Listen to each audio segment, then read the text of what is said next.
한강뷰 스카이타워 17층. 이혼한 지 어느덧 3년. 처음 1년은 힘들었다. 낮에는 아무렇지 않은 척 살다가도 밤이면 이유 없이 눈물이 났다. 집 안구석마다 그 사람의 흔적이 남아 있었고, 익숙한 목소리와 습관이 사라진 빈자리가 나를 괴롭혔다. 하지만 시간은 잔인하게도 모든 걸 무디게 만든다. 그 사람을 원망하는 마음도. 내 잘못을 곱씹는 후회도 점점 옅어졌다. 대신 남은 건 조용한 고독과 긴 침묵뿐이었다. 27살. 나는 혼자 살기에 나쁘지 않은 여자다. 자영업을 하며 열심히 일했고, 작은 가게지만 손님도 꽤 된다. 재산도 나름대로 모았고, 자유를 누릴 수 있는 시간도 있다. 처음에는 그 자유가 달콤했다. 아무에게도 구속되지 않고 내 마음대로 살 수 있다는 것. 하지만 자유는 생각보다 시끄럽고 생각보다 조용하다. 그 모순이 견디기 힘들 때가 있다. 그래서 결심했다. 새로운 집으로 이사하자. 좀 더 넓고 조금 더 좋은 동네. 그리고 무엇보다 청강이 내려다 보이는 창이 있는 집. 밤이면 강 위로 빛이 반짝이는 그 풍경이 텅 빈 내 마음을 조금은 채워줄 것 같아졌다. 그렇게 나는 한강뷰 스카이타워 17층에 자리 잡았다. 거실 창문을 열면 청강이 보였다. 낮에는 잔잔한 물결이 햇살을 받아 반짝였고, 밤이면 강 위로 늘어진 불빛이 길게 그림자를 드리웠다. 창가에 앉아 와인 한 잔을 기울이며 그 불빛을 바라보면 마치 내 삶도 조금은 빛나는 것 같았다. 엘리베이터는 단세대. 출퇴근 시간엔 붐비지만 나처럼 시간을 자유롭게 쓰는 사람에겐 이따금 조용한 사적인 공간이 된다. 그날도 그랬다. 장을 보고 돌아오는 길. 한 손에는 장바구니. 다른 손에는 집 열쇠를 쥐고 17층 버튼을 눌렀다. 문이 천천히 닫히려는 순간 낮고 단단한 목소리가 들렸다. 잠시만요. 순간 낯선 남자의 손이 문 사이로 들어왔다. 문이 다시 열리고 그가 들어왔다. 어디서 본 듯한 얼굴. 아, 맞다. 이사 온 첫날. 현관 앞에서 스치듯 마주친 남자였다. 안녕하세요. 그의 목소리는 구수하면서도 묘하게 젠틀했다. 나는 가볍게 고개를 숙이며 인사했다. 네, 안녕하세요. 그의 손에는 작은 서류 가방과 쇼핑백이 들려 있었다. 아마 퇴근길이겠지? 몇 층이세요? 내가 먼저 물었다. 16층이요. 나는 무심한 척 그의 층 버튼을 눌러주었다. 그가 내 손끝을 슬쩍 바라보다가 웃으며 말했다. 엘리베이터도 잡아주시고 우리 집 층까지 눌러주셨으니 밥이라도 사야겠네요. 나는 순간 당황해 웃기만 했다. 그가 장난스레 웃으며 덧붙였다. 농담입니다. 엘리베이터 안은 다시 조용해졌다. 하지만 그 침묵이 이상하게 설레었다. 엘리베이터가 16층에 도착하자 그는 문이 열리기 직전 고개를 돌렸다. 그럼 또 뵙겠습니다. 네, 조심히 들어가세요. 문이 닫히고 나는 무심코 입술을 깨물었다. 가슴이 두근거렸다. 그 짧은 순간이 왜 이렇게 길게 남는 걸까? 엘리베이터 안에서 처음으로 누군가의 온기를 느낀 날이었다. 며칠 뒤, 그날 이후로 나는 엘리베이터 앞에 설 때마다 무심한 척 복도 끝을 바라보곤 했다. 혹시 그가 걸어오는 게 보일까 싶어서, 아니, 사실 보고 싶어서. 고작 몇 마디 나눈 게 전부인데 그의 목소리가 자꾸 귓가를 맴돌았다. 안녕하십니까? 그 말투가 자꾸 떠올랐다. 심지어 혼자 밥을 먹다가 중얼거리기도 했다. 밥 한 번 사달라고 했잖아. 그리고 혼자 피식 웃었다. 며칠이 지났다. 이상하게 자주 마주쳤다. 아파트라는 공간이 이렇게 좁았나 싶을 정도로 그는 내 일상에 스며들었다.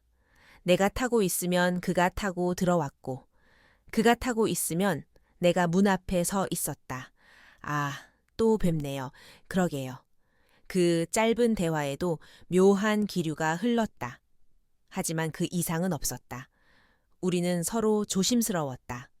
그저 목례, 짧은 인사, 그리고 긴 침묵. 그러다 나는 스스로에게 물었다. 혹시 그가 나를 기다리는 걸까? 아니야. 그냥 내가 그렇게 느끼고 싶은 거겠지. 어느 날 비가 내렸다. 갑자기 쏟아지는 봄비에 나는 빈손으로 서 있었다. 그때였다. 같이 가시죠. 그가 우산을 살짝 들어 올렸다. 그 말 한마디에 우산 속으로 스며든 비누향에 나는 처음으로 그의 온기를 가까이 느꼈다. 우산 아래서 시작된 미묘한 온기. 그날 이후로 나는 이상할 만큼 가볍게 설렜다. 우산 속에서 스친 그의 어깨, 은은한 비누향, 그리고 집 앞에 도착했을 때 그가 건넨 짧은 말. 어제 그 말, 진짜 밥 사야 할까 봐요. 그 장난스러운 미소가 자꾸 떠올랐다. 나는 거실 창가에 앉아 청강을 바라보며 스스로에게 물었다. 이게 뭐라고 이렇게 기분이 달라질까? 그저 아파트 복도에서 몇 번 마주친 남자일 뿐인데 왜 이렇게 심장이 시끄러운 거지? 어쩌면 너무 오랫동안 조용했기 때문일지도 모른다. 혼자 산다는 건 생각보다 자유롭고 생각보다 외롭다. 그 자유의 끝에는 늘 고요한 공허가 있었다. 그 공허 속으로 도현이라는 이름이 스며들고 있었다. 며칠 뒤 엘리베이터 앞. 그날 이후로도 우린 자주 마주쳤다. 아파트라는 공간이 이렇게 좁았나 싶을 정도로 그의 존재는 내 일상에 자연스럽게 녹아 있었다. 장을 보고 돌아오던 날, 나는 엘리베이터 앞에서 그를 다시 만났다. 안녕하세요. 네, 또 뵙네요. 그는 늘 그렇듯 부드러운 미소를 지었다. 그리고 내 손에 들린 장바구니를 흘끗 보더니 말했다. 오늘도 맛있는 거 하시나 봐요. 아니에요. 그냥 라면 끓일 거예요. 내 말에 그는 잠시 눈을 크게 떴다. 라면이요? 그럼 더 밥을 사야겠는데요. 나는 웃으며 고개를 저었다.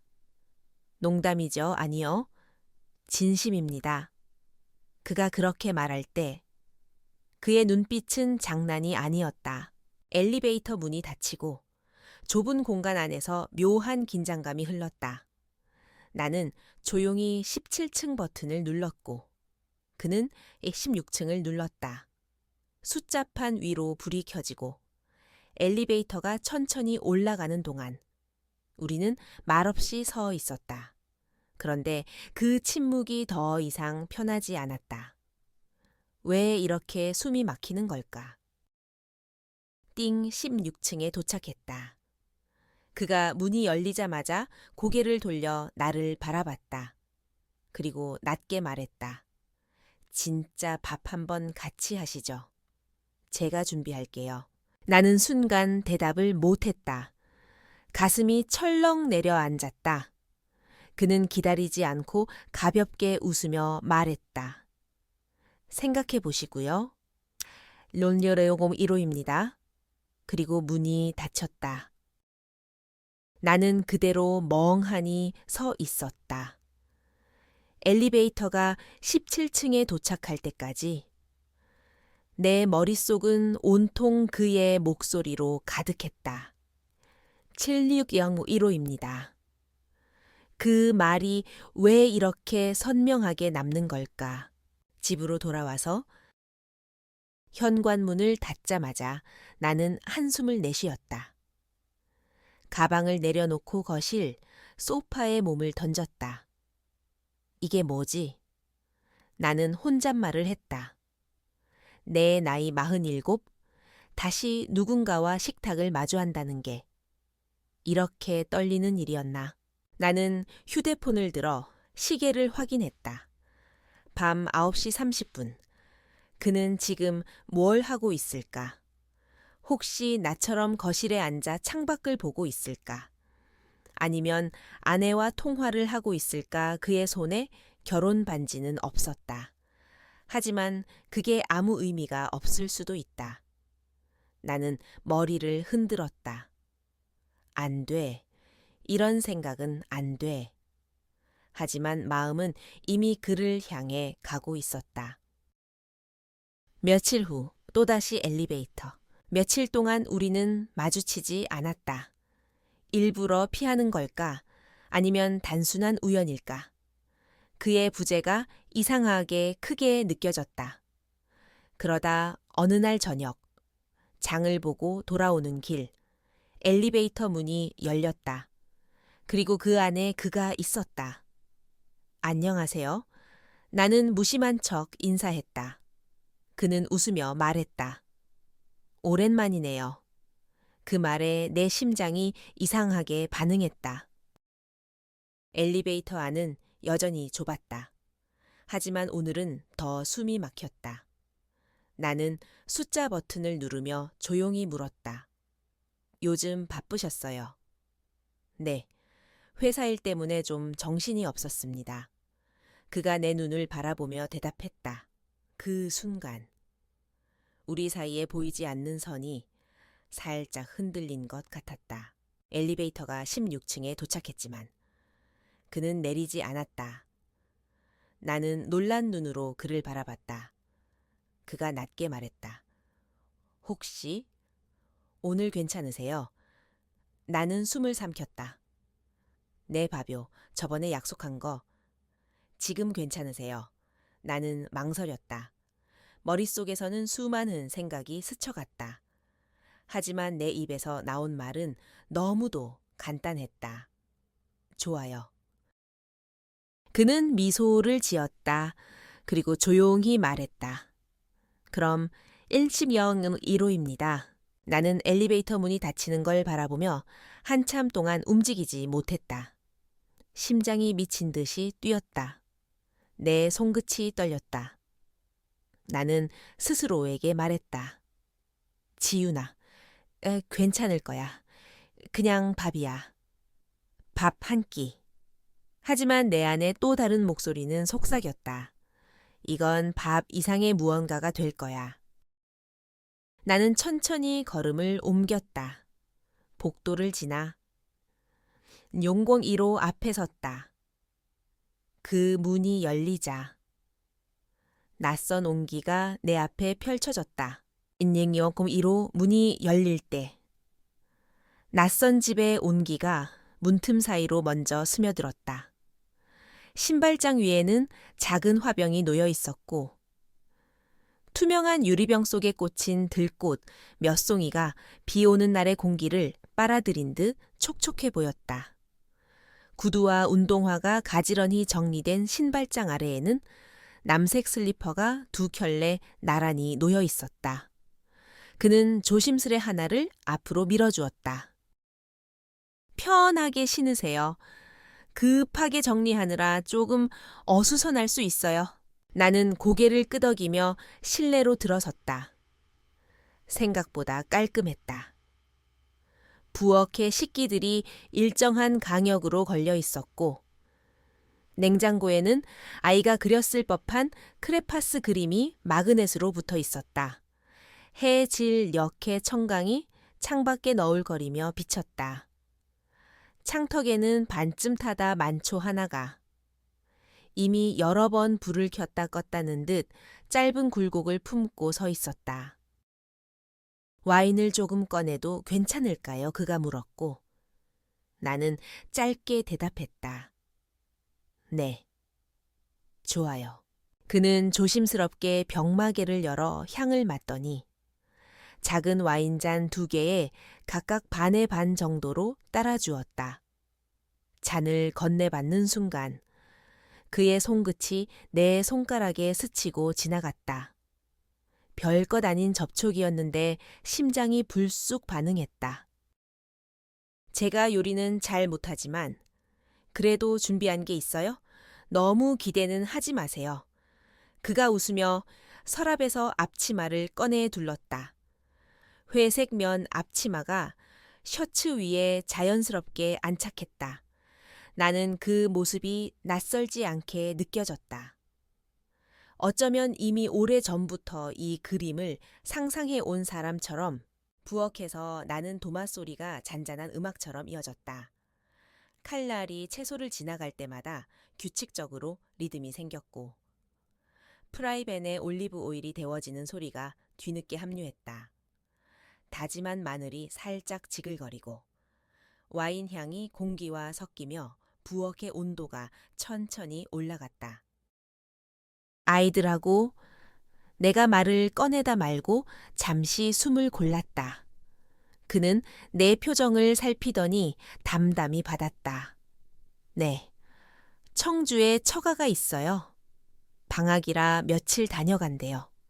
저는 일이 있어서 못 갔고요. 그가 부엌 쪽 조명을 한 단계 낮췄다. 주방과 거실 사이의 경계가 부드럽게 풀어졌다. 은은한 조명 아래에서 접시들이 하나둘 식탁으로 옮겨졌다. 작은 샐러드, 구운 버섯과 제철 채소, 허브를 얹은 연어, 소박했지만 성의가 느껴졌다. 대단하네요. 아니에요, 그냥. 사람이 한 명 더 있으면 뭐든 더 맛있죠. 그 말이 희미한 미소와 함께 내 속으로 들어왔다. 자리에 마주 앉았을 때. 우리는 동시에 잔을 들고 서로에게 가볍게 부딪혔다. 유리 찰랑임이 방 안의 공기를 조금 더 투명하게 만드는 듯했다. 혼자 드시는 날 많으시죠? 그가 먼저 말을 열었다. 나는 잔을 내려놓고 창밖을 봤다. 청강 위에 켜진 불빛들이 바람에 흔들리는 것처럼 물결을 타고 길게 늘어졌다. 처음엔 그 자유가 참 좋았어요. 근데 오래 두면 조용한 게 너무 커져요. 그 조용함이 방마다 문을 하나씩 달고 나를 가두는 것 같달까요. 그는 대답 대신 고개를 천천히 끄덕였다. 그의 눈동자에 반사된 조명이 미세하게 흔들렸다.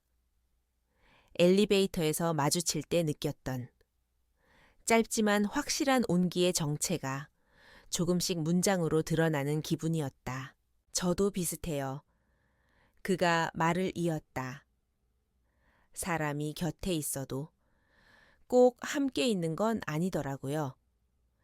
누구나 자기만의 방이 있으니까 그 문이 닫히는 날엔 같은 집에 있어도 혼자라는 생각을 해요.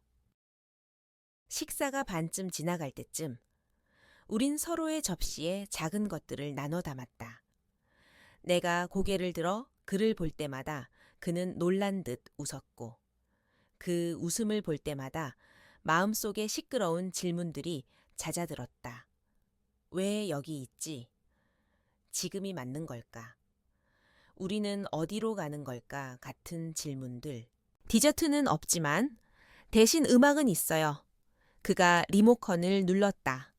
볼륨을 지나치게 올리지 않은 탓에 멀리서 오는 비소리와 음악이 얇은 막처럼 겹쳐졌다. 우리는 와인잔만 들고 소파 쪽으로 자리를 옮겼다. 식탁과 거실 사이. 한강뷰 스카이타워 특유의 통유리창 앞에 2사람이 앉았다. 와인을 한 모금 삼키자. 천천히 내려가는 온기가 속을 따뜻하게 훑었다. 나는 잔을 무릎 위에 올려두고 손등을 문질렀다. 손끝이 약간 차가웠다. 그가 그걸 보았는지 말없이 자기 잔을 내려놓고 내 손등 위에 자기 손을 조심스레 올렸다. 급하지도 무겁지도 않은 무게였다. 지금 불편하지 않으세요? 그의 목소리가 낮게 흔들렸다. 나는 고개를 아주 천천히 저었다. 들숨과 날숨 사이 망설임이 잔여물처럼 남았지만 그것이 꼭 나쁜 건 아니었다. 오래 쓰지 않던 근육을 다시 움직일 때 오는 미세한 통증 같은 살아있다는 증거에 가까웠다. 그는 손을 거두지 않았다. 오히려 손가락을 약간 더 펴서 내 손을 감싸듯 포개었다. 소파 쿠션이 등바디에서 아주 조금씩 내려앉았다. 바깥 풍경이 고요하고 집안의 조명이 따뜻했다. 우리는 같은 방향을 보다가 거의 동시에 서로를 바라봤다. 그가 먼저 가볍게 웃었다. 오늘은 말이 너무 많았네요. 아니요. 필요한 말들이었어요. 그가 다가왔다.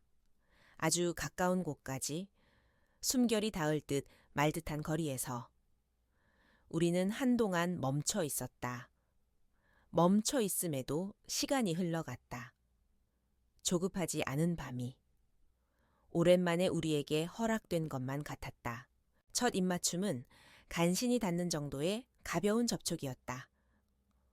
오래 비를 맞고 돌아온 유리창을 손바닥으로 살짝 누르는 듯한 조심스러움. 그 조심스러움이 오히려 나를 깊이 흔들었다. 입술이 한 번, 두 번 겹치고 떨어지는 동안 오래 닫아두었던 문 여는 소리가 가슴 안쪽 어딘가에서 났다. 그의 손이 내 어깨로 올라왔다. 나는 눈을 감았고 눈을 감자마자 청강의 불빛이 더 선명해지는 착각이 들었다. 집안에는 숨소리와 천 조명이 미세하게 타고 들어가는 소리만이 남아 있었다. 오래 비워둔 자리에 온기가 채워지는 속도. 그 속도가 너무 빠르지 않도록 서로가 서로의 움직임을 살폈다. 지윤 씨, 그가 내 이름을 아주 또렷하게 불렀다. 네, 오늘은 괜찮겠죠? 나는 대답 대신 고개를 끄덕였다. 흔들리는 것이 두렵지 않았다. 무너지는 것이 아니었다. 오랫동안 굳어있던 마음의 모서리가 둥글게 달아가는 감각에 가까웠다. 우리는 말수를 줄였다. 더 많은 문장을 쓸수록 흐려지는 마음이 있는 법이다. 대신 천천히 겹쳐지는 온도를 확인했다. 소파가 어둠을 품었고 창밖에 물빛이 방 안으로 얇게 흘러들었다. 서로를 향해 닫아두었던 선이 조금씩 그러나 분명히 희미해졌다. 시간이 얼마나 흘렀는지 알 수 없었다. 음악은 두어 번 바뀐 것 같았고 비 소리는 한 번쯤 잦아들었다 다시 굵어졌다. 우리는 그 사이를 함께 건넜다. 격정도, 서툼도 아니었다. 그저 어른의 속도로 마음이 앞서지 않도록 숨을 맞추며 오래 엎질러진 시간을 조용히 닦아내듯 서로에게 기대었다. 눈을 떴을 때 천장은 낯설지 않았다. 고급스러운 것도 특별한 것도 아니었지만 새벽빛을 부드럽게 받아내는 흰색 페인트의 표면이 기이하게 편안했다. 담요가 어깨 위에 깔끔하게 덮여 있었고 소파 옆 사이드 테이블에는 물 한 잔이 놓여 있었다. 그는 보이지 않았다. 부엌에서 잔잔한 소리와 커피 향이 났다. 나는 상체를 일으켜 담요를 정리하고 어젯밤의 공기가 아직 방 안에 남아 있음을 확인했다. 조용하고 따뜻하고 조금은 믿기지 않는 공기, 그가 돌아섰다. 우리의 눈이 동시에 마주쳤다. 숙연한 미소가 먼저 와 닿았다.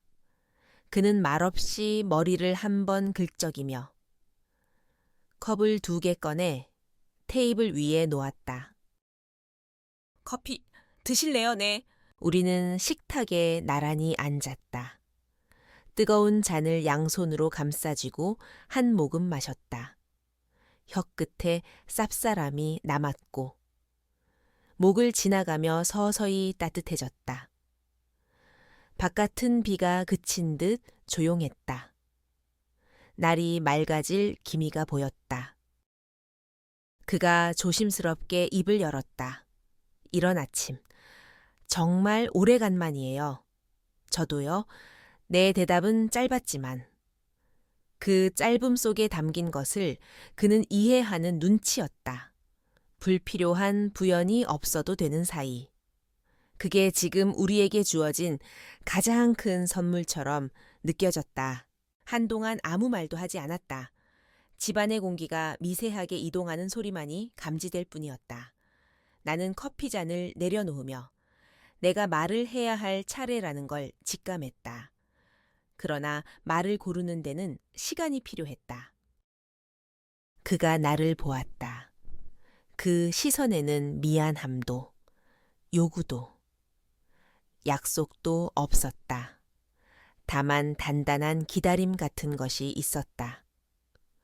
2 손을 포개고 있던 그가 작은 숨을 내쉬었다.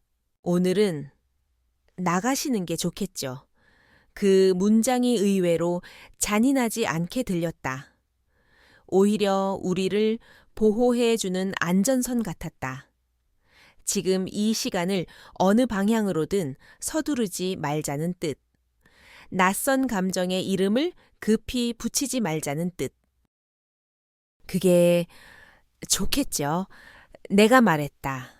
우리 둘은 동시에 고개를 끄덕였다. 현관까지 나를 배웅하는 동안. 그는 거의 아무 말도 하지 않았다.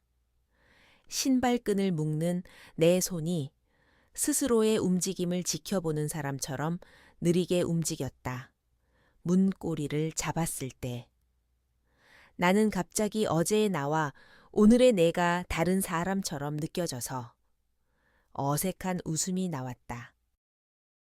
계속 이렇게 지내면 복도에서 눈 마주치기 어려워질 수도 있어요. 그는 웃지 않았다. 대신 잠깐 생각하더니 조금 더 낮은 목소리로 말했다. 그럼 자주 만나면 되잖아요. 낯설지 않게. 그 말이 나를 가볍게 안아올렸다. 나는 고개를 끄덕였다. 그럼 다음엔 제가 밥할게요. 그가 이번에는 미소를 지었다. 아주 편안한, 부드러운 미소였다.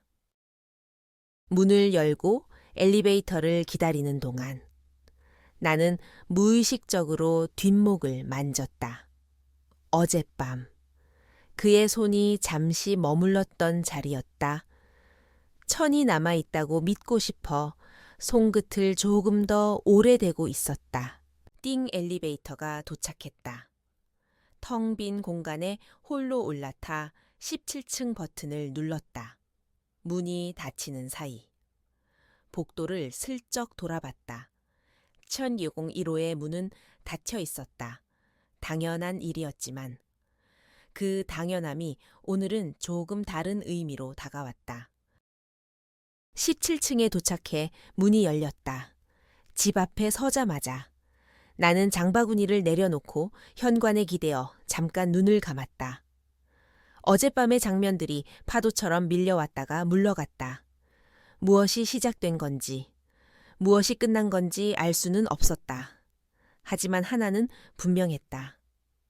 오늘 나는 혼자가 아니었다.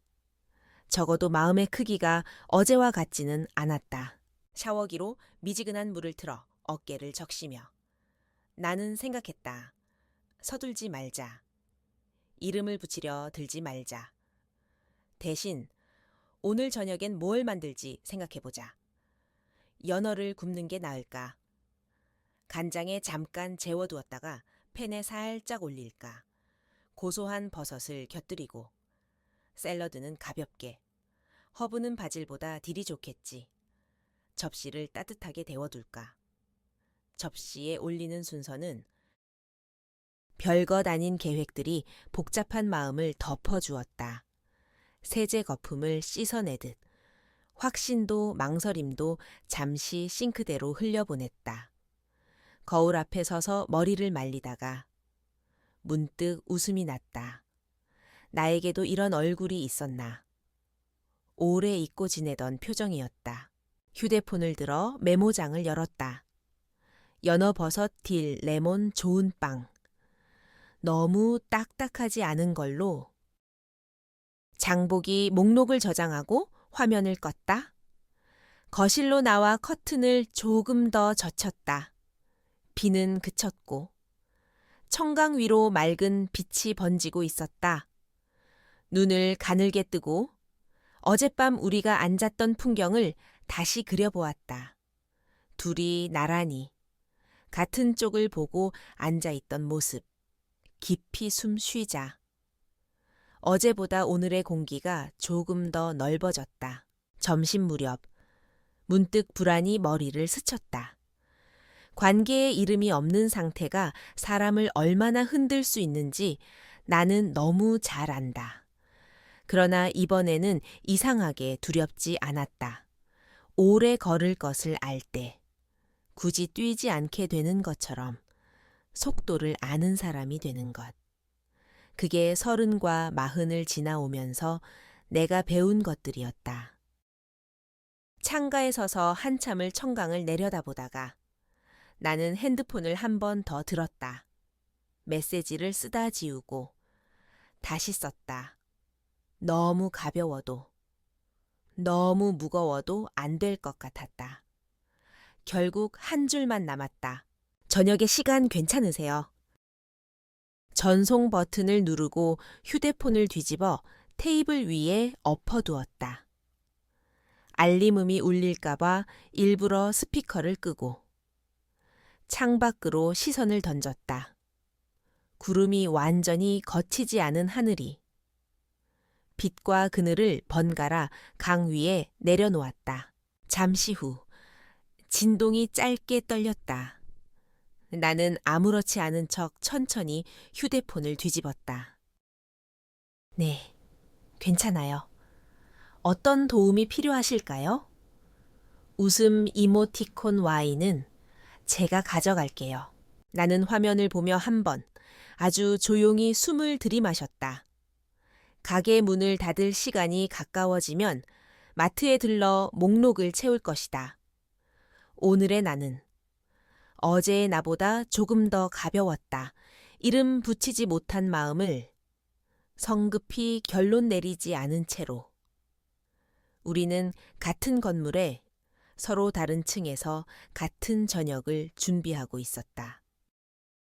문득 엘리베이터 버튼을 누르던 그의 손등이 떠올랐다. 생각보다 단정하고 생각보다 따뜻했던 손. 그 손이 오늘 밤도 내 문 앞에 닿을까? 아니면 내가 먼저 계단을 내려갈까? 어느 쪽이든 상관없었다. 어쩌면 중요한 건 같은 시간을 같은 속도로 걷고 있다는 사실뿐인지도 모른다. 나는 장바구니를 챙겨 문을 나섰다. 복도 끝창으로 햇빛 한 줄기가 모서리를 파고들고 있었다. 그 빛이 오늘의 발걸음을 가볍게 밀었다. 어제의 침묵을 지나 오늘의 약속으로 서두르지 않는 마음으로 엘리베이터가 올라오는 소리가 멀리서 들렸다.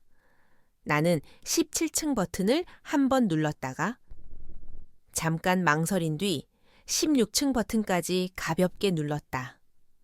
숫자 위에 불이 동시에 켜졌다.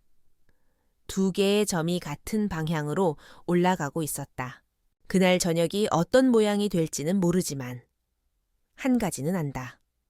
우리가 나눈 말과 침묵, 와인 한 잔과 접시 위에 작은 배려들, 그리고 창밖으로 번지던 강의 불빛이 그 모든 것이 우리를 아주 조금 앞으로 밀었다는 것.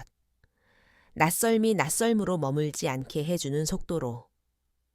오늘의 우리는 그만큼의 거리를 걸어가고 있었다. 그리고 나는 알았다.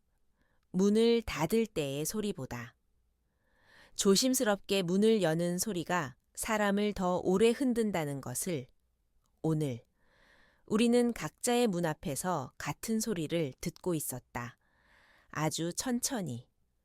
그러나 분명하게 열리는 소리. 다음엔 내가 밥을 할 차례. 나는 그렇게 중얼거리고 장보기 목록을 한 번 더 확인했다. 오늘의 저녁은 아마 큰 사건 없이 지나갈 것이다. 하지만 큰 사건이 아니라고 해서. 중요한 일이 아닌 건 아니다, 때로는. 마음의 크기는 조용한 밤에 더 정확히 잴 수 있으니까.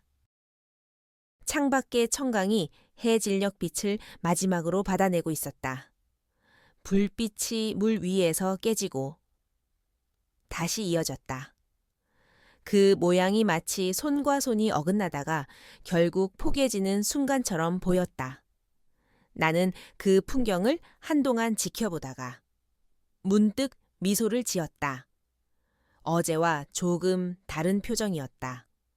그리고 그 표정이 오늘의 모든 것을 설명해 주는 듯 했다. 청강 위에 남은 빛이 완전히 사라질 즈음. 나는 마트에서 돌아오는 길이었다. 장바구니 안에는 연어와 버섯, 레몬, 그리고 내가 메모장에 적어둔 허브 딜까지 들어있었다. 어쩌면 필요 이상의 정성을 쏟고 있는지도 모른다. 하지만 마음이 움직이면 손도 자연히 움직이는 법이다.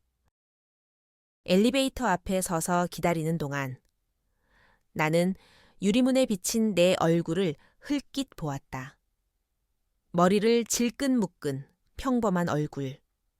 화장은 거의 지워졌고 눈가에는 하루의 피로가 엷게 깔려 있었다. 그럼에도 불구하고 이상하게 웃음이 났다. 이유는 단순했다. 누군가를 위해 식탁을 준비한다는 것.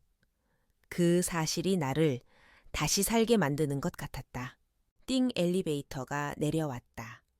문이 열리자 나는 반사적으로 시선을 들었다. 그러나 안에 있는 건 그가 아니었다. 낯선 여자가 서 있었다. 단정하게 묶은 머리, 차분한 베이지색 코트. 나보다 조금 나이가 많아 보였다. 그녀의 옆에는 중학생쯤 되어 보이는 남자아이가 서 있었다. 두 사람은 16층 버튼을 눌렀다. 나는 17층 버튼을 누르고 조용히 뒤로 물러섰다. 엘리베이터 문이 닫히자 좁은 공간에 미묘한 공기가 흘렀다. 여자는 아이의 손을 꼭 잡고 있었다. 나는 무심한 척 시선을 내렸다. 하지만 그 아이의 옆모습이 스치듯 내 시야에 들어왔다. 코끝과 눈매, 그리고 미소가 누군가와 닮아 있었다. 심장이 묘하게 움찔했다. 설마? 나는 애써 시선을 거두고 발치만 바라봤다. 하지만 귓가로 들려오는 목소리가 내 생각을 깨우는 순간 숨이 막혔다. 엄마. 오늘 저녁 뭐 먹어요? 아이의 목소리. 여자의 대답은 부드러웠지만 단호했다.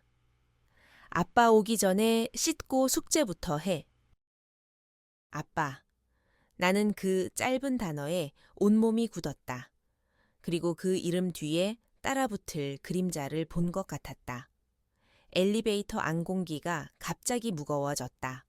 문이 열리기 직전. 나는 고개를 들어 숫자판을 확인했다. 16층. 문이 열리고 두 사람이 나갔다. 여자가 가방에서 카드를 꺼내 현관 비밀번호를 눌렀다. 7601. 내 발끝에서 힘이 빠져나갔다. 그 아이가 문 안으로 사라지기 전. 잠깐 뒤돌아봤다. 그 눈동자가 이상하게 낯설지 않았다. 나는 입술을 깨물었다. 문이 닫히는 순간 내 손에 들린 장바구니가 유난히 무겁게 느껴졌다. 엘리베이터가 다시 올라갔다. 17층에 도착했지만 나는 한동안 움직이지 않았다. 그저 열린 문 앞에서 멍하니 서 있었다. 발걸음을 옮기는데 몇 초가 걸렸는지, 아니 몇 분이 걸렸는지 알 수 없었다. 현관 앞에서 집 안으로 들어오자마자 나는 장바구니를 내려놓았다. 허리가 굽어져 있었고 가슴은 묘하게 답답했다. 숨을 크게 내쉬려 했지만 공기가 목구멍에서 걸렸다. 부엌 싱크대 앞에 서서 양손을 찬물에 담갔다. 차가운 감각이 손끝에서 어깨까지 올라왔다. 그래도 머릿속은 여전히 뜨거웠다. 아이들하고 그가 했던 말이 다시 떠올랐다. 청주의 처가, 휴가, 바빠서 못 갔다고 했다. 그 말이 거짓은 아니었다. 다만 나는 그 말이 내 상상보다 훨씬 많은 걸 품고 있었다는 걸 이제야 알았다. 나는 냉장고 문을 열었다. 차가운 공기가 얼굴을 스쳤지만 아무런 위로도 되지 않았다. 손에 쥔 연어가 갑자기 필요 없는 짐처럼 느껴졌다. 그러나 그걸 도로 내려놓을 수는 없었다. 이미 너무 많은 걸 준비하고 있었으니까. 오늘 하루 내 마음을 움직이게 한 모든 사소한 행동들이 지금은 다 헛된 것처럼 보였다. 그럼에도 불구하고 나는 연어를 꺼내 도마 위에 올렸다. 손을 씻고 칼을 들었다. 마치 무언가를 자르지 않으면 숨이 막힐 것 같았다. 칼끝이 살을 스치는 소리가 부엌에 얇게 퍼졌다. 귓가에서는 그의 목소리가 겹겹이 울렸다. 같이 밥 먹어요. 낯설지 않게. 자주 보면 되잖아요. 나는 칼을 내려놓았다. 두 손으로 얼굴을 감쌌다. 숨이 가빠졌다. 나는 스스로에게 물었다. 내가 착각한 걸까 아니면 그는 무언가를 숨긴 걸까? 전화 없는 밤. 그날 밤 그는 연락하지 않았다. 나도 하지 않았다. 휴대폰 화면이 어둡게 식어 있는 동안 거실의 시계는 묵묵히 시간을 밀어냈다. 커튼을 걷으면 청강이 보였다. 불빛이 여전히 반짝이고 있었지만 어제와 달랐다. 어제는 설렘을 담는 거울 같았던 풍경이 오늘은 잔혹하게 차가웠다. 나는 와인을 꺼내 잔에 따랐다. 하지만 한 모금 넘기기도 전에 목구멍이 막혔다. 잔을 내려놓고 소파에 몸을 던졌다. 불을 끄고 어둠 속에서 눈을 감았다. 그러나 어둠도 침묵도 나를 안심시키지 못했다. 오히려 머릿속에서 더 선명하게 그 장면이 재생됐다. 료미어 곤 1호 앞에서 문이 열리고 여자가 비밀번호를 누르고 아이가 웃던 모습, 그 웃음이 나를 조롱하는 것처럼 느껴졌다. 며칠 후 다시 마주친 순간, 며칠이 지났다. 그 사이 우리는 마주치지 않았다. 아니, 어쩌면 서로 피했다. 나는 복도 끝에서 발소리가 들리면 괜히 엘리베이터 대신 계단을 탔다. 메시지를 쓰다 지우기를 반복했지만 끝내 보내지 않았다. 마음이 점점 식는 줄 알았다. 그러나 그것은 착각이었다. 기다림은 불씨를 죽이는 게 아니라 더 깊이 숨어서 뜨거워지는 것이었다. 그리고 그날 아침 나는 쓰레기 봉투를 들고 엘리베이터 앞에 섰다. 문이 열리자 그가 있었다. 짧은 순간 우리의 시선이 부딪혔다. 나는 고개를 숙였다. 그도 어색한 듯 시선을 피했다. 엘리베이터는 조용히 닫혔다. 그가 먼저 입을 열었다. 17층이시죠? 네, 내 목소리가 낯설게 들렸다. 그는 16층을 눌렀고 나는 17층을 눌렀다. 숫자 2개가 나란히 빛났다. 침묵이 흘렀다. 하지만 그 침묵은 더 이상 편하지 않았다. 그가 갑자기 말했다. 잠깐. 말씀 있어요. 나는 그를 바라봤다. 네. 그날 함께 해주셔서 고마웠습니다. 저도요. 좋은 시간이었어요. 내 대답은 차분했지만 심장은 그렇지 않았다. 그가 작게 웃었다. 그러나 그 웃음은 오래가지 않았다. 대신 정면을 똑바로 보았다. 띵 16층 도착. 문이 열렸다. 그는 잠시 움직이지 않았다. 그리고 고개를 돌려 나를 보았다. 그 시선에는 무언가 담겨 있었다. 미안함. 그리고 간절함. 그가 낮게 말했다. 우린 지금 뭐죠? 나는 대답하지 못했다. 그 질문은 이미 며칠 전부터 내 머릿속을 떠돌던 문장이었으니까. 우린 뭐였을까? 엘리베이터 안에서 스치던 설렘 비 오는 날에 우산 속 온기 아니면 그날 밤에 길고 조용했던 입맞춤 엘리베이터 문이 닫히기 전 나는 아주 짧게 숨을 들이켰다. 그러나 아무 말도 하지 않았다. 대신 시선을 내렸다. 그는 가볍게 고개를 끄덕였다. 그리고 마지막으로 말했다. 기다릴게요.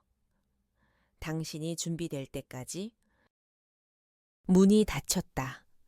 엘리베이터가 움직이는 소리가 뒤로 사라졌다. 나는 가슴을 움켜쥐고 서 있었다. 그의 진심이 가볍지 않다는 걸 느꼈다. 그리고 내 마음이 그에게서 완전히 멀어진 것도 아니라는 걸 인정해야 했다. 밤의 기록. 집으로 돌아와 소파에 앉았다. 커튼을 걷자 청강이 보였다. 그 물 위에 비친 불빛이 흐려졌다가 또렷해졌다. 나는 가볍게 숨을 내쉬었다. 손끝으로 와인잔을 만지작거리며 스스로에게 물었다. 다시 열릴까 아니면 닫힐까? 답은 없었다. 하지만 확실한 건 하나. 내 마음은 여전히 그를 향해 흔들리고 있었다. 며칠이 흘렀다. 그 사이 나는 그를 보지 않았다. 아니, 보지 않으려고 애썼다. 복도에서 발소리가 들리면 숨을 고르고 계단으로 내려갔고 엘리베이터 문 앞에 낯선 그림자가 비치면 괜히 뒤돌아서는 시기였다. 스스로에게 수없이 말했다. 이제 괜찮아. 조금만 더 버티면 잊을 수 있어. 하지만 그 말은 한낱 위안일 뿐이었다. 머릿속에서 그의 목소리는 좀처럼 사라지지 않았다. 우린 지금 뭐죠? 그 질문이 낮고 단단하게 귓가에 남아 있었다. 그날 이후 나는 그와 나 사이에 선을 그으려 했지만 그 선은 자꾸 희미해졌다. 우연인지 필연인지. 그날은 토요일이었다. 아침부터 비가 내렸다. 어제보다 굵고 소리가 더 짙었다. 나는 작은 우산을 챙기고 마트에 갔다.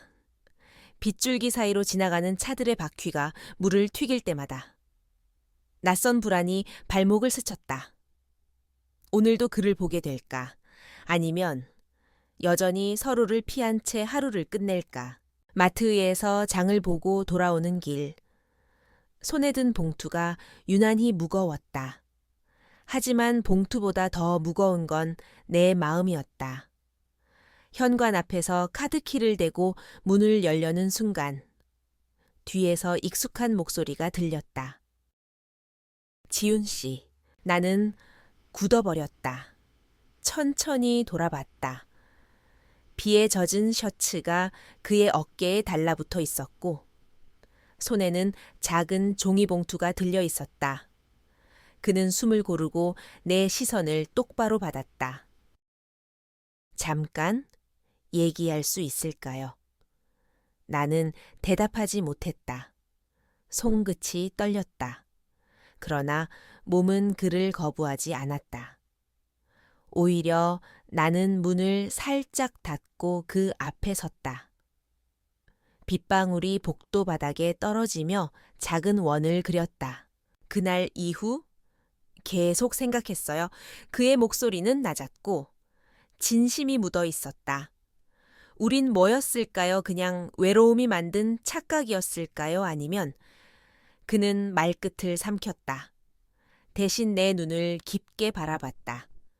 나는 숨을 들이마셨다.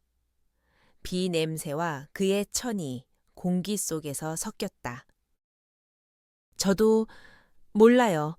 내 목소리는 떨렸지만 그 떨림이 곧 진심이었다. 근데 한 가지는 알아요. 뭔데요? 그날 밤 후회하지 않았어요. 그 순간 그의 눈빛이 흔들렸다. 그리고 아주 천천히 내 쪽으로 다가왔다. 우리는 복도 한가운데 서 있었다. 엘리베이터가 멀리서 올라오는 소리가 희미하게 들렸다. 하지만 우리 둘은 움직이지 않았다. 대신 비에 젖은 그의 손이 내 손등 위에 조심스럽게 내려앉았다. 혹시 그가 낮게 속삭였다. 지금 괜찮으세요? 나는 대답하지 않았다. 대신 그 손을 뿌리치지 않았다. 그것이 곧 대답이었다. 그는 깊게 숨을 내쉬었다. 그리고 내 앞에 문고리를 살짝 눌렀다. 나는 고개를 끄덕였다. 문이 열리고 낯익은 거실이 우리를 삼켰다. 다시 시작되는 온기. 집 안 공기가 묘하게 뜨거웠다. 비 냄새가 창틈으로 스며들고 그 위로 그의 향기가 덧칠됐다. 나는 봉투를 부엌 카운터에 내려놓았다. 손끝이 여전히 떨렸다. 그가 뒤에서 조용히 말했다. 이런 얘기 하면 안 되는 거 아는데 나는 돌아보지 않았다. 대신 가볍게 웃었다. 저도요. 그가 천천히 다가왔다. 발걸음 소리가 마치 내 심장 박동과 박자를 맞추는 것 같았다. 손목에 닿는 온기가 전해졌다. 나는 그제야 그를 바라봤다. 젖은 머리카락에서 물방울이 떨어져 셔츠를 적셨고 그 셔츠 너머로 느껴지는 열기가 방 안으로 번졌다. 첫 입맞춤은 망설임이 없었다. 이미 한 번 닫혔던 문이 다시 열릴 때의 속도는 처음보다 빠르기 마련이었다. 그의 입술이 내 입술에 닿는 순간 숨이 멎었다.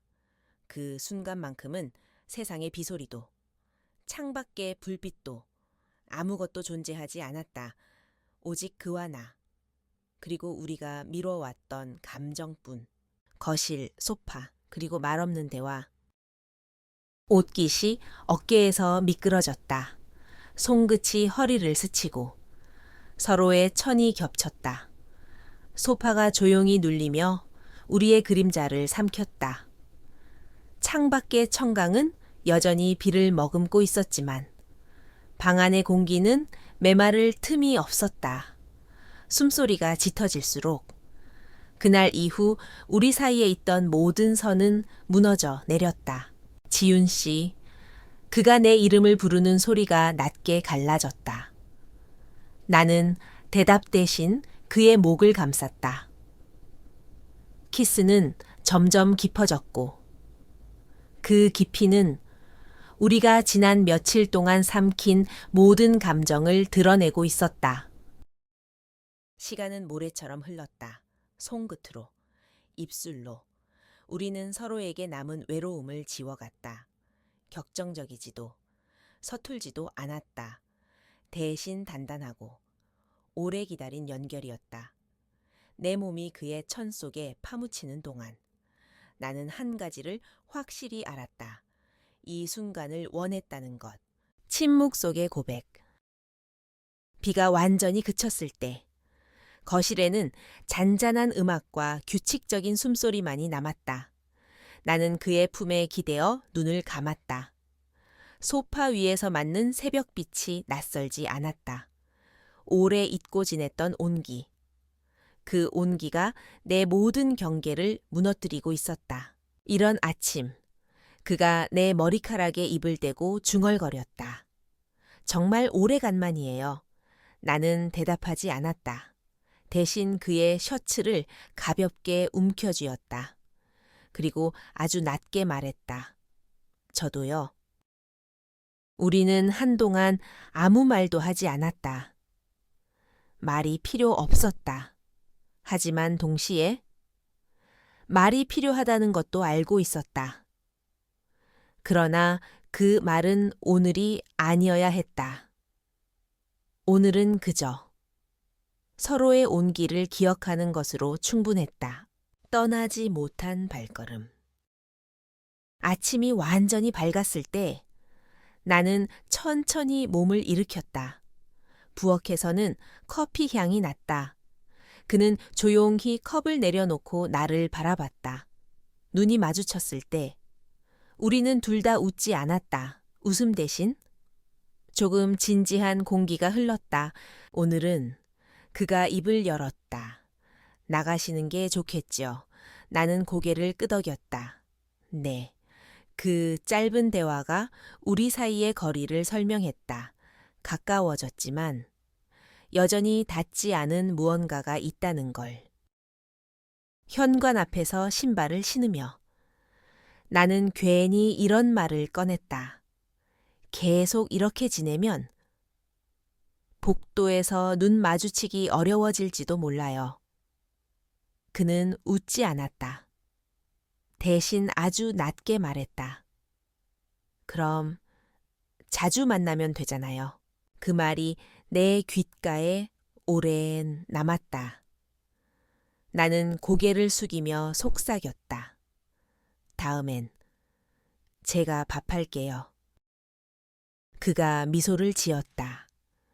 그리고 그 미소는 내 하루를 또다시 흔들어 놓았다. 마지막 장면 새로운 시작의 그림자. 집으로 돌아오는 길. 내 손끝은 여전히 그의 천을 기억하고 있었다. 샤워기로 물을 틀어도 그 온기는 지워지지 않았다. 나는 거울 앞에서 머리를 말리며 생각했다. 이게 시작일까 아니면 끝일까? 답은 여전히 없었다. 하지만 하나는 분명했다.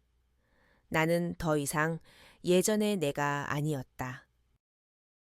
그날 이후 하루하루는 이상할 만큼 길었다.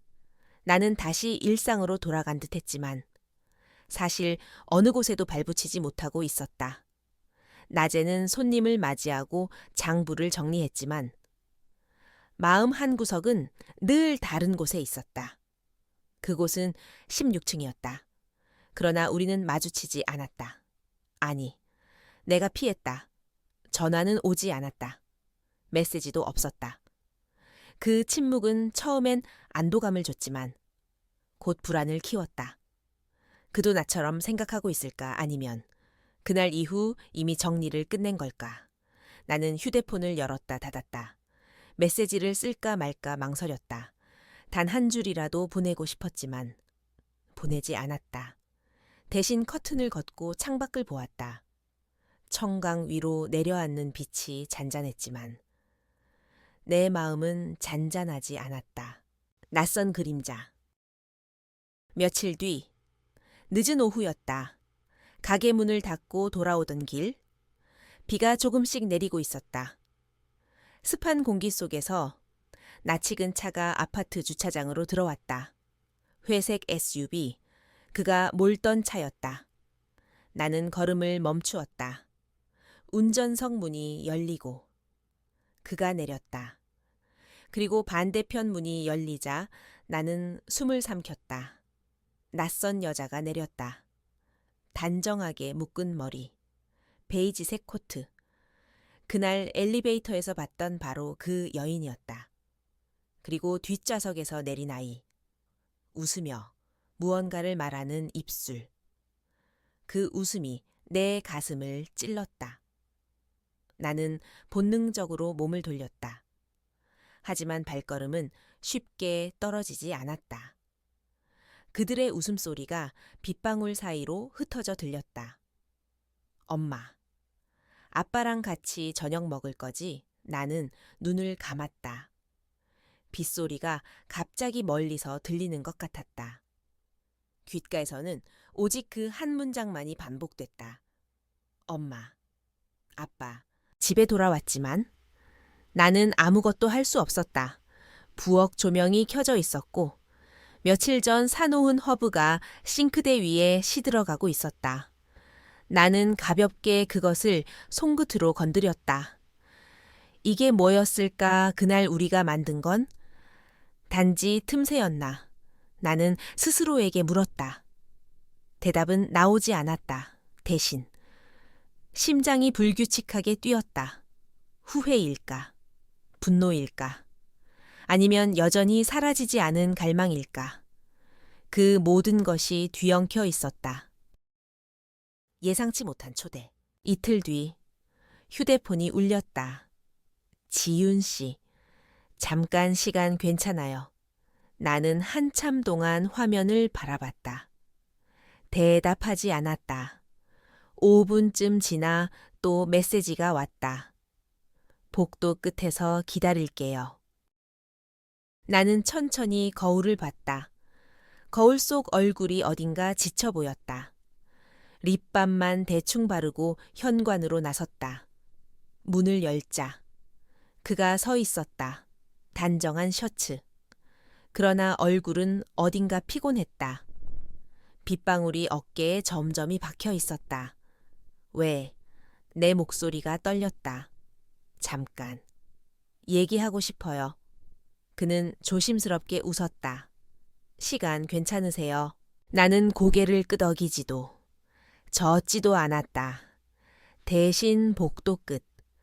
창가 쪽으로 걸음을 옮겼다. 그는 나를 따라왔다. 청강이 내려다 보이는 창가 앞에서 우리는 마주 섰다. 그날 이후 많이 고민했어요. 그가 말을 꺼냈다. 지윤 씨한테 뭐라고 설명해야 할지, 어떻게 하면 오해가 없을지. 나는 차갑게 웃었다. 설명할 필요 없어요. 다 봤으니까. 뭘요? 엘리베이터에서 본 그 여자, 그리고 아이, 실링이오콩 1호 들어가는 거 봤어요. 그는 한순간 말을 잃었다. 눈빛이 흔들렸다. 맞아요. 아내예요. 그리고 아들. 나는 예상했지만 그 말이 내 귓속을 뚫고 들어오는 순간 심장이 철렁 내려앉았다. 차가운 공기가 폐를 막았다. 그럼 그날 밤은 뭐였죠? 내 목소리는 낮았지만 안에 담긴 건 분노였다. 그는 내 시선을 피하지 않았다. 거짓은 아니었어요. 그날 내 마음도 진심이었어요. 진심. 나는 비웃었다. 아내 있고 아이 있는 남자의 진심이 뭔데요? 잠깐의 위로 무료함을 채우는 장난. 그는 숨을 깊게 내쉬었다. 아니에요. 지윤 씨. 그는 말끝을 삼키고 잠시 창밖을 바라봤다. 청강 위로 비가 다시 떨어지고 있었다. 그는 천천히 돌아와 나를 바라봤다. 내 결혼은 오래전에 끝났어요. 서류가 남아있을 뿐이에요. 우리는 이미 부부가 아니에요. 나는 아무 말도 할 수 없었다. 머릿속이 복잡했다. 그의 말이 진짜든 거짓이든. 중요한 건 지금 내 감정이었다. 나는 여전히 그를 원하고 있었다. 그 사실이 더 비참했다. 돌아올 수 없는 거리. 지윤 씨. 그가 내 이름을 불렀다. 그 소리가 너무 간절해서 나는 차마 외면하지 못했다. 내가 바라는 건 단 하나예요. 그냥 가끔 이렇게 얘기할 수 있는 거. 그게 다예요. 강요하지 않아요. 당신이 편할 때, 당신이 허락할 때만 나는 그 말을 듣는 순간 오히려 더 흔들렸다.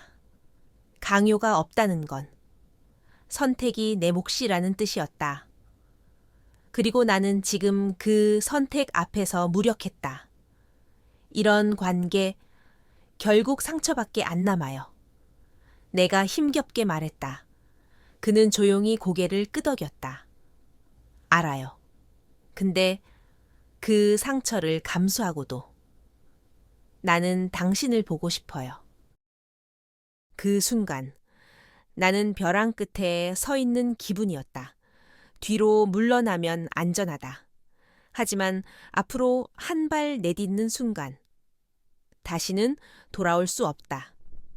나는 고개를 돌렸다. 청강 위로 번지는 불빛이 눈을 찔렀다. 그리고 아주 낮게 말했다. 오늘은 돌아가세요. 그는 한동안 나를 바라보다가 짧게 숨을 내쉬고 걸음을 돌렸다. 그의 발소리가 복도 끝으로 사라질 때까지 나는 창가에 서 있었다. 손끝이 차갑게 식어 있었다. 혼자 남은 밤. 집으로 돌아오자. 나는 불을 켜지 않았다. 어둠 속에서 소파에 몸을 던졌다. 머릿속에는 그의 얼굴이 계속 맴돌았다. 아내, 아이, 그리고 그가 했던 말. 내 결혼은 끝났어요.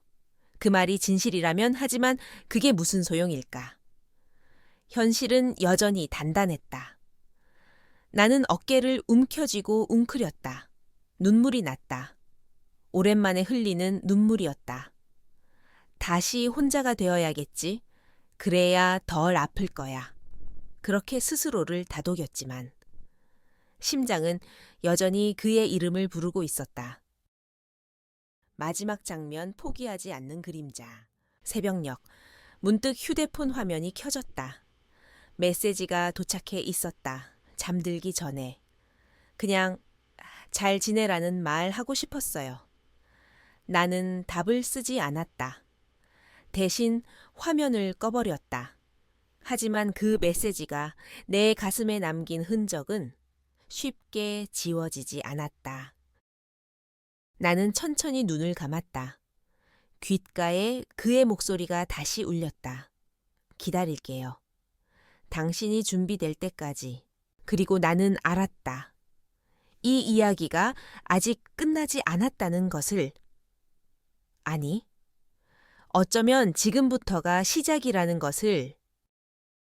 이틀 동안 나는 휴대폰을 보지 않았다.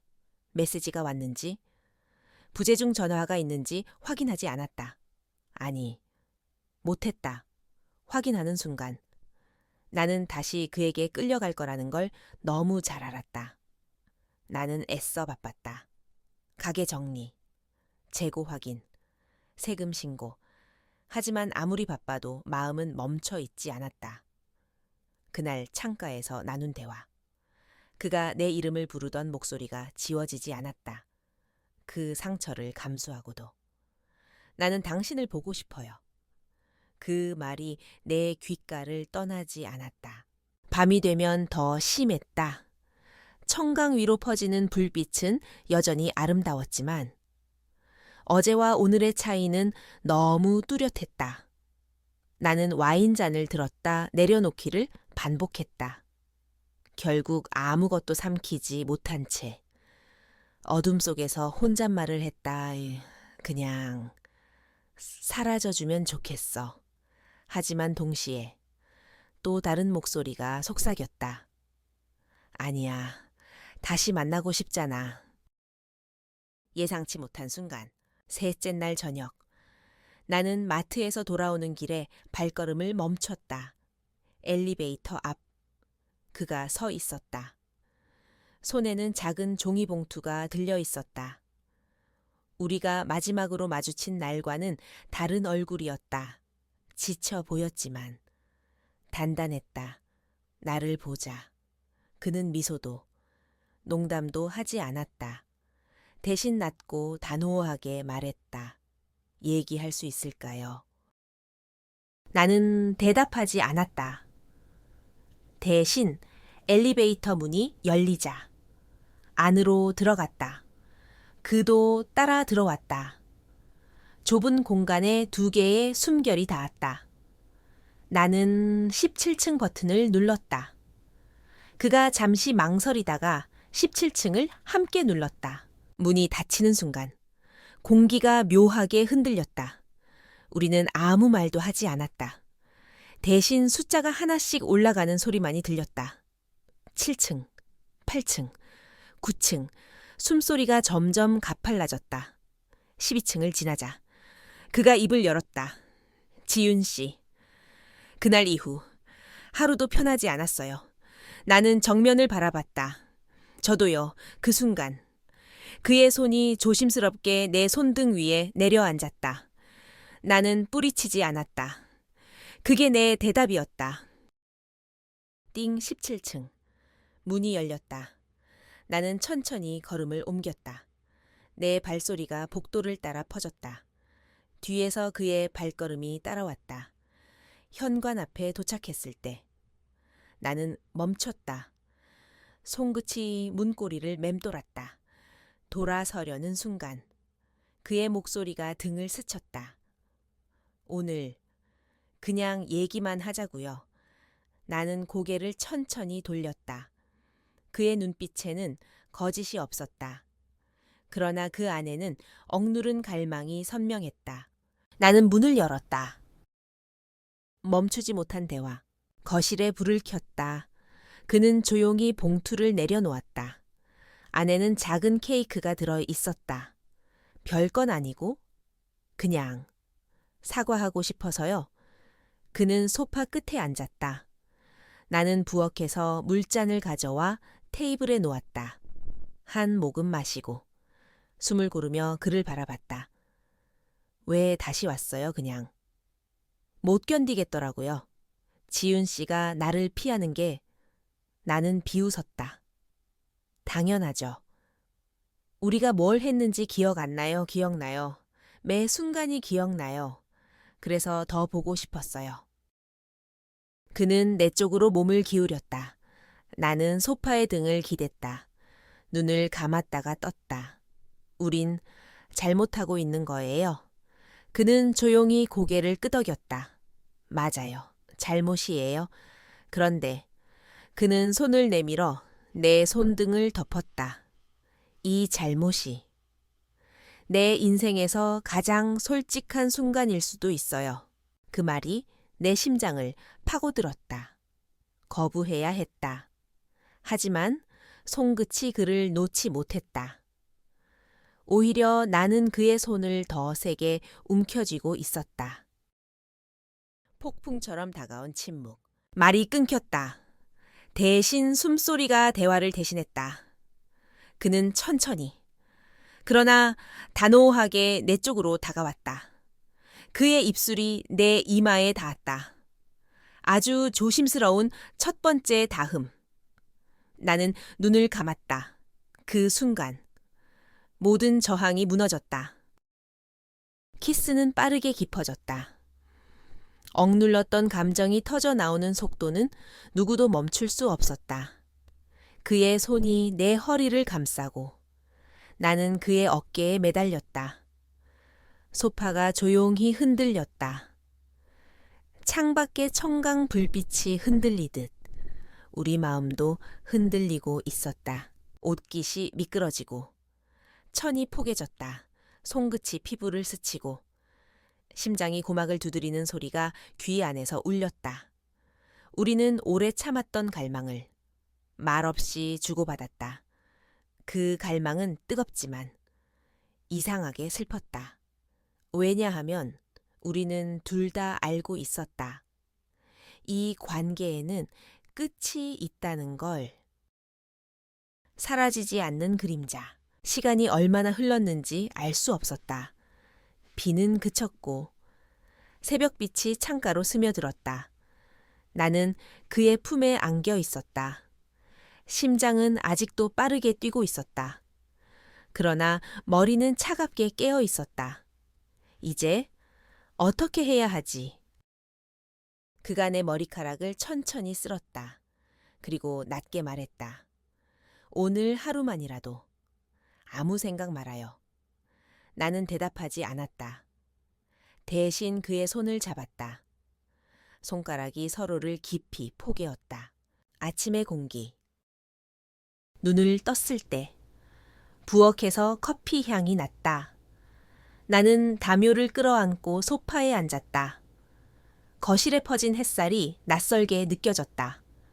그가 커피잔을 들고 다가왔다. 조금은 편해 보이네요? 나는 웃지 않았다. 대신 잔을 받아들며 물었다. 당신 아내는? 모를까요? 그는 잠시 눈을 감았다. 모를 거예요. 하지만 오래 숨길 자신은 없어요. 그 대답이 나를 더 혼란스럽게 했다. 나는 잔을 내려놓고 얼굴을 감쌌다. 그럼 우린 뭐죠? 그는 대답하지 않았다. 대신 내 손을 잡았다. 당신이 정해요. 난 기다릴게요. 그날 그는 떠났다. 현관문이 닫히는 소리가 낮게 울렸다. 나는 거실에 앉아 한참 동안 움직이지 않았다. 그리고 깨달았다. 이제 나는 더 이상 예전으로 돌아갈 수 없다는 걸. 그날 이후 며칠 동안 나는 집 안에서 거의 나오지 않았다. 가게 문은 열었지만 마음은 텅 비어 있었다. 커튼을 열면 청강이 보였고 그 불빛은 여전히 반짝였지만 나에게 그 빛은 차갑게만 느껴졌다. 그와 함께 했던 순간들이 자꾸 떠올랐다. 거실, 소파, 그의 손, 낮은 목소리. 당신이 정해요. 난 기다릴게요. 그 말이 내 머릿속을 떠나지 않았다. 하지만 기다림의 끝에는 무엇이 있을까? 나는 그에게 어떤 대답을 해야 할까? 그 질문이 날카로운 가시처럼 가슴에 박혀 있었다. 예상치 못한 불청객. 토요일 아침. 현관 초인종이 울렸다. 나는 가볍게 놀라 문 앞에 서서 인터폰 화면을 확인했다. 순간 심장이 철렁 내려앉았다. 낯선 여자가 서 있었다. 그날 엘리베이터에서 본 그 여자였다. 단정한 머리, 차분한 얼굴. 하지만 눈빛은 서늘했다. 나는 아무 말도 하지 않았다. 인터폰 스피커에서 목소리가 흘렀다.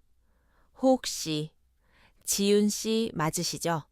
나는 숨을 삼켰다.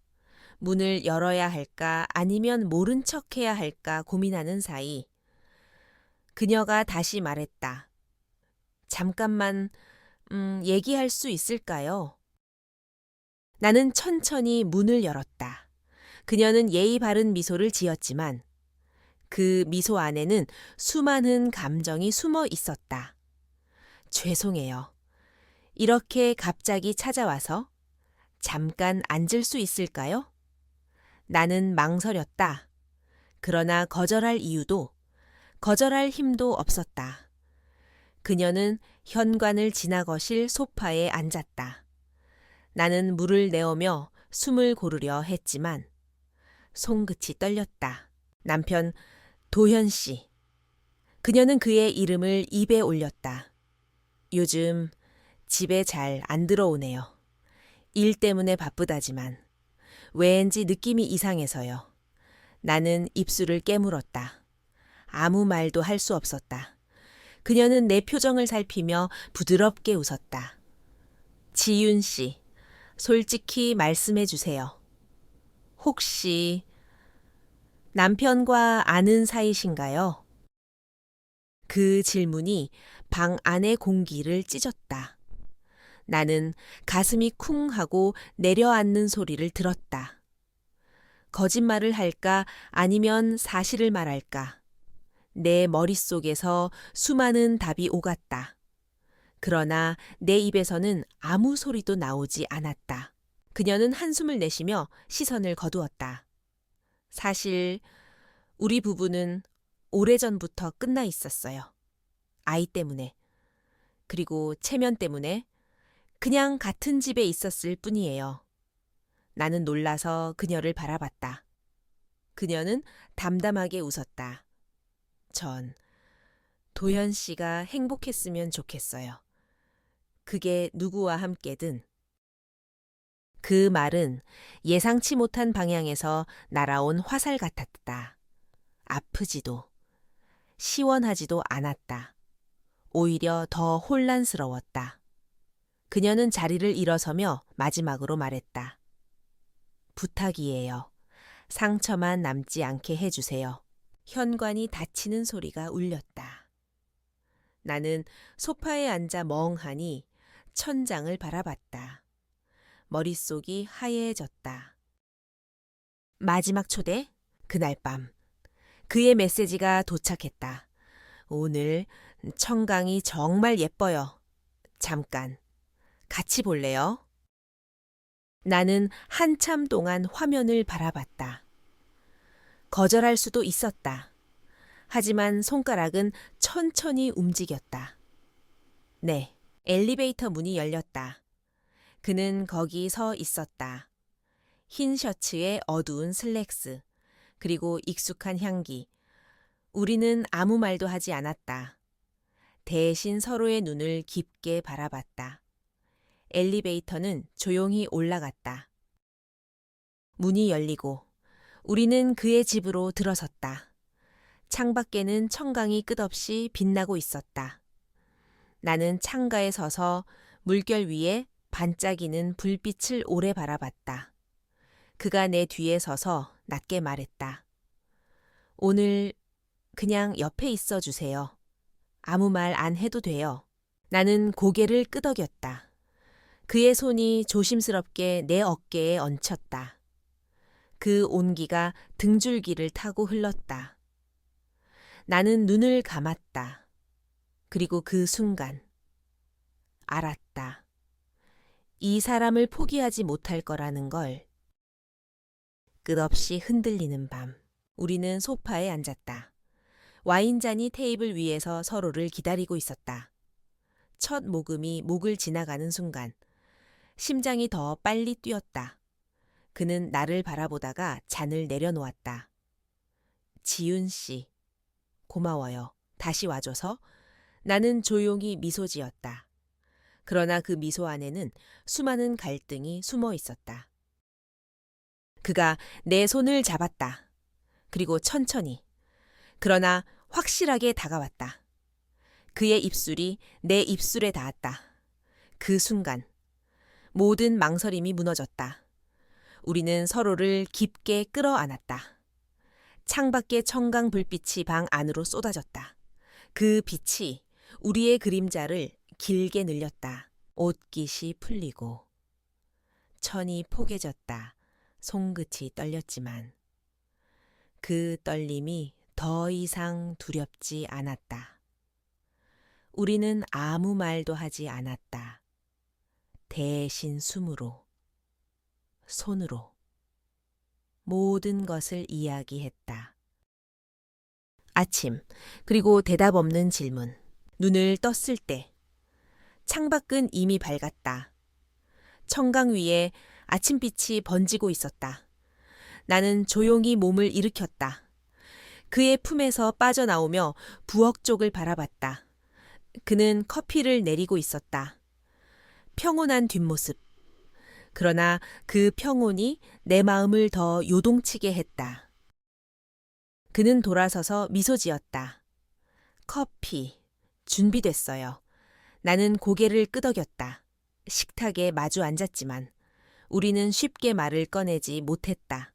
침묵이 길어졌다. 마침내 내가 먼저 입을 열었다.